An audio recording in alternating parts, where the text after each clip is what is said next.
Chakufa sichiopa kuola. Anthu ambiri kuno ku Malawi ine ntapanga kafukufuku wanga timakhala ndi mantha makamaka tikamaona nkhani zimene tikuyenerapo kuti tichite komenti timaopa, koma chilungamo tikuchiziwa. Chilungamo ndi chilungamo ndipo chimayenera chiziyenda ngati madzi.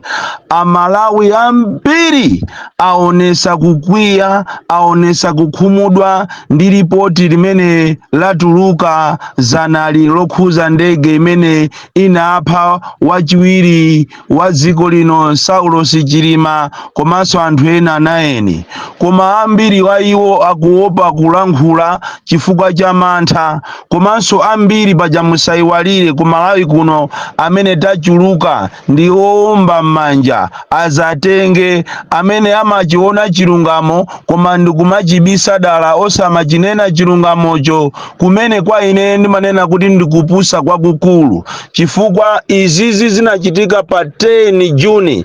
Ngati sitisamala ma 10 Juni ena azakhalapobe kusogolopo ambirimbiri.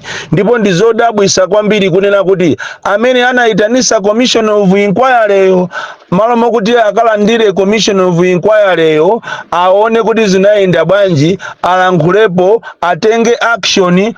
Indithu anayikana nkhanija kunena kuti tiyeni nayo nimuyipitise kaye kuziko mukawerengere Amalawi. Yeti chinthu chowayitanisa ndi iye. Ndizodabwisa kwambiri kuti tikamve statement ngati imeneyi makamaka pa nkhani yoopsa, nkhani ya sensitive ngati imeneyi, chifukwa tu ena mpaka na leroli samakhulupirira kuti Saulos Chilima anamwalira. Ena mpaka na lero samakhulupirira kuti Mai Shaniru Muluzi anamwalira. Ena sakhulupirira mpaka na lero kuti azibale onse anali mundege muja anapita. Ndi nkhani yomvesa chisoni, andi panafunika kunena kuti Commission of Inquiry imene kwa ine ili ngati investigation. Munthu tu kapena apolisi akamachita investigate chinthu amafuna kuti apeze the truth and achite act. Ndiye lero ripoti latuluka akunena kuti anthu ajatu mmene amafika kuchikangawa kuja anali atamwalira kale. Ndipo anthu aja amene amafika apa kuchikangawa kuja anayapezeka kuti analibe magazi, analibe ngakhale nkozo. Komanso malo amene anagwawo ndi 4.5 meters. Ndiye funso nkumazifunsa kuti kodi amene anapopa magazi ndi ndani? Anapangisa kuti akafe mwambamo ndi ndani? Chinachitika mwambamo popeza ndege ija sina yake, chifukwa tu ndege yosayaka simapha anthu amangofika bwinobwino, mwina akanangovulala. Komanso tikaonera distance imene inachokayo 4.5 meters. Abale tayezani pali inupo muyeze mayadi 4.5 meters muone kuti kodi ndizoona kuti pa 4.5 meters anthu angafe. Nanga magazi awo anthu anapita kuti? Ine ndinkaona ngati pofika siku la lero tikulankhula lolemba linolo, president wa ziko ngati tili naye anayenera atatenga action, chifukwa anayenera afunse mafunso kunena kuti kodi aku aviation anayendesa bwanji, nanga aku military anayendesa bwanji, chinachitika ndi chani kuchoka pa bwalo la Kamuzu International Airport. Kodi anthu amene wakuti akapezeke kuti analibe magazi chinachitika ndi chani? Kukhala president weni wamphamvu anayenera by now atayamba kumanga anthu kuti anthu amene wakalongosole, chifukwa tu kunena chilungamo chake. Commission of Inquiry imene marizasi yake abweresaso mafunso ambiri kuposaso amene Amalawi anali nawo, mafunso okhumudwisa zimene ifeyo sitinayenera kuziziwa taziziwa, komanso zikuoneka kuti mkati muli zina zimene zabisidwa, chifukwa anthu ambiri aonesa kunena kuti sakhutisidwa nalo ripoti ili linali lokuti limuchite kiriye munthu wina wache malinga monga amene ninanenera zulo molingana ndi chisankho chimene chikubwerachi. Koma mu ripoti muja muli a lot of issues, a lot of stories. Kodi sopano funso nkumafunsa kuti kodi azibale yawo anthu akamamva zimenezi inuyo mukuganiza motani? Akumva bwanji mu mtima mwawo? Ana amene ajawo, anthu amene anamwalira ajawo anasiya ambiri aja, anasiya azikazi awo, anasiya azimuna awo, anasiya ana awo, anasiya azibale awo. Lero ripoti lija kuno ku Malawi imene nimaziwira muona kukhala kuli si business as usual. Munayenera kudziwa kunena kuti moyo wa munthu ndi moyo wofunikira, ndi chinthu chofunikira kwambiri, no matter ulo akanakhala kuti munthu uyo ndi wamisala. That is why olopa khomo wamisala akamwalira anthu amamulirira, olo chili chigawenga kuti chimaaba ndi mfuti, koma mwina apolisi kuchiombera abale aja amanena kuti achimwene mwatisiya nsanga, kusonyeza kuti moyo wa munthu ndi wofunikira. Even mu ndege mujamo akanamwaliramo munthu mmodzi, kwa ifeyo Amalawi wokonda dziko lathu anthu amenewo ndi ambiri. Munthu mmodziyo ndi anthu ambiri, chifukwa kumbuyo kwakeko kunali anthu amene amamudalira, kunali mkazi ache, kunali ana ache, kunali ndizomvetsa chisoni kunena kuti as a country ifeyo ngati dziko la Malawi timakhala pa ize nthawi zonse, timakhala pa ize nthawi zonse. Zikuoneka kuti china chake chinachitika, andi ripoti limene likamena kafukufuku uyuyu anayenera kukhala very comprehensive, chifukwa zimene tinkauzidwa zanalo kuchokera kwa Minister of Information ndi zimene zatuluka mu ripoti zinthu ziwiri zosiyana. Zimene amanena ame komanda zokhuzana ndi ndege imene itasowa pa 10 Juni ndi zimene zatuluka mu ripoti ndi zinthu zosiyana. Zimene ankanena president amene wa dziko zokhuzana ndi ndege itagwa kapena itasowa ndi zinthuso zosiyana. Ndiye nkumafunsa kuti kodi amene amamuuza kunkuyu zonse zija ndi ndani? Kodi amene amamuuza president zonse zija ndi ndani? Kodi amene amamuuza ame komanda zonse zija ndi ndani? Kodi awa apa bwalo la Kamuzu International Airport amene amachita control ndege anayendesa bwanji? Chinachitika ndi chani pa sikulo kukhala ine president wa dziko? Unfortunately ine si ine president, ine ndine pachana madrama. Motero kuti Amalawi ambiri zimene zachitika zija akuona ngati akuonera tikuferanji wamanganya ndi winiko, chifukwa ndi zinthu zosamveseseka bwinobwino.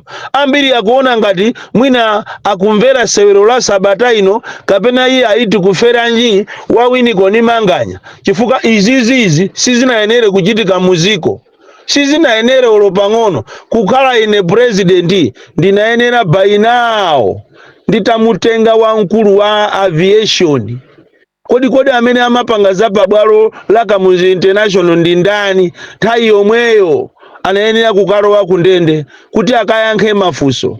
Komanso Minister wa Homeland Security anayenera kumangidwa by now mopandanso kunyengerera iyayi akayankhe mafunso. Komanso ame komanda nthawi yomweyo anayenera kuyimisidwa udindo wache akayankhe mafunso. Komanso ena ndi ena ma ministers anayenera by now atayimisidwa ntchito zawo akayankhe mafunso. Anthu osiyana anayenera by now atamangidwa. Kenako ine ngati president kuphatikiza ineyo mapeto ake ndikuzimanganso ndekha amene, chifukwa nanenso ndinanena ma statement osiyana kwambiri ndi zimene zatuluka mu Commission of Inquiry. Chifukwa ngati ndege yogia ache osisira ndege anali oni anamuyikapo ndi ndani? Ndiye kuti anthuwo amaziyendesa ali okufa okha. Chinachitika ndi chani?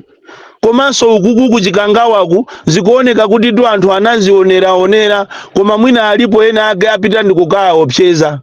Vuto lake ndilonena kuti munathamanga ndikumamanga anthu amene amafuna kuti azilankhulapo. Ndiye nkutheka zoti Commission of Inquiry itapita kumene kuchako ma commissioner kudera lija kuti iye akafunse anthu anali ndi mantha. Anthu ali ndi mantha muno m'Malawi tu. Anthu sangakuuze ndi chilungamo chifukwa chokuti mumaopseza kumamanga anthu.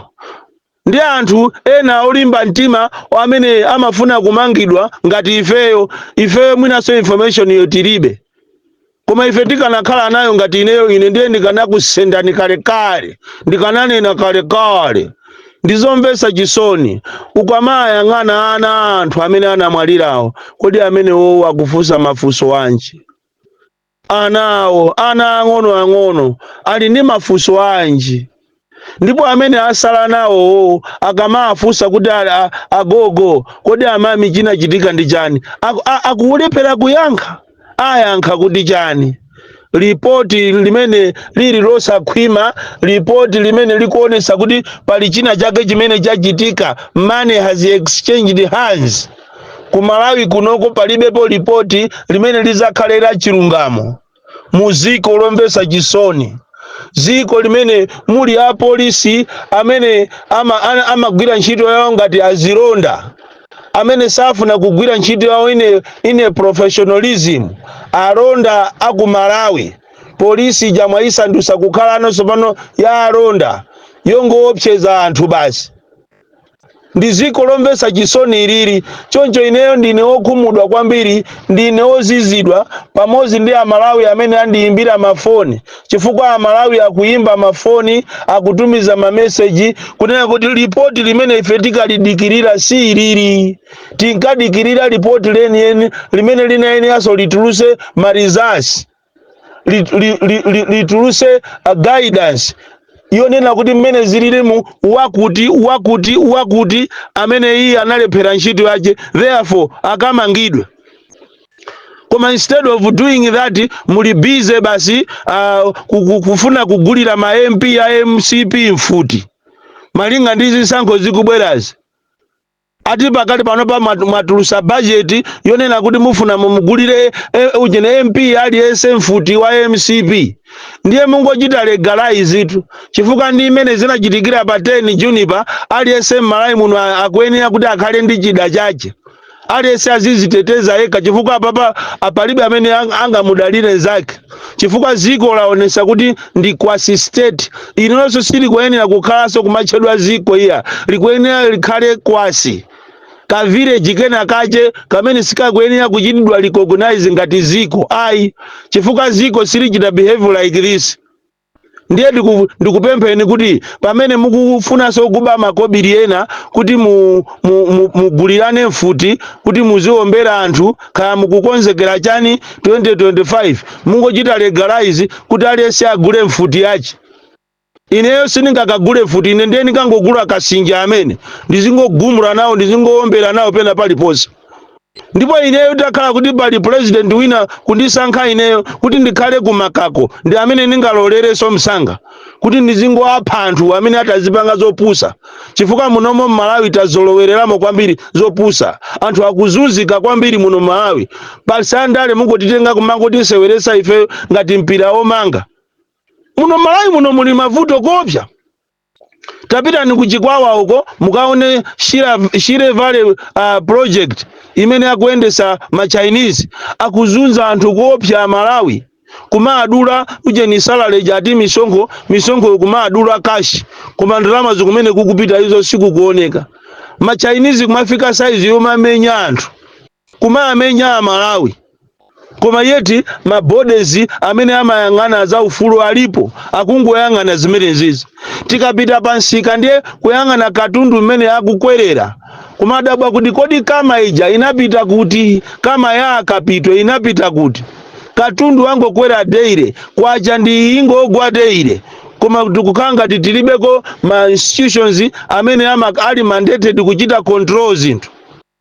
Choncho Commission of Inquiry iyi yabweresa mafunso ochuluka kopya, ndipo ndizomvetsa chisoni kunena kuti anzathu aja basi Saulos Chilima kulimbikira kosekuja kuzichepesa Saulos pakana ndikukakhala ndithu vice president, yeti iyeyo ndi amene anayenera kukhala president.